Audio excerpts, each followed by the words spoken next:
Повеќе од 35 големи производители на играчки, компании од забавната индустрија и трговци неодамна на саем во Њу Јорк представија што подготвиле за децата годинава.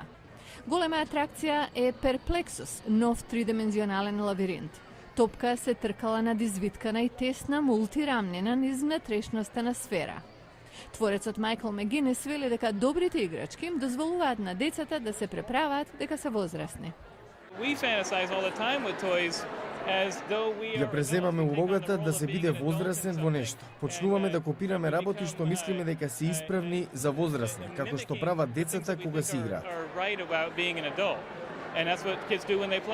Джоли Роджерс и символот на поранешните пирати со черепи вкрстени коски се рекламирани од Velcro Kids Company, како дел од играчка што на децата им дава можност да градат замоци и бродови и да се замислуваат себе си на нив.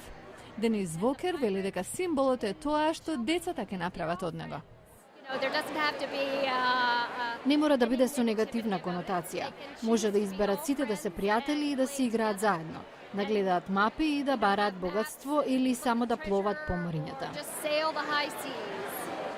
Ерик Левин е председател на Техносорс и во индустријата е 20 години. Тој вели дека бизнисот е повеќе уметност отколку наука. Мора да сте храбри. Треба да речете, ова е забавно. Не знам зошто, ама не можам да престанам да го правам ова. За оттука да се мине на следното ниво, треба емотивна опредба. Левин тврди нешто што на многу деца нема да им се допадне. Работилницата на Дедо Мраз не е на Северен пол. Во југоисточна Кина е всушност. Таму се прават околу 90% од сите играчки. И најголем дел од овие овде представени, на саемот во Њу Јорк. Децата не мора да го знаат тоа, а ним и не им е ни важно, се додека им носат радост.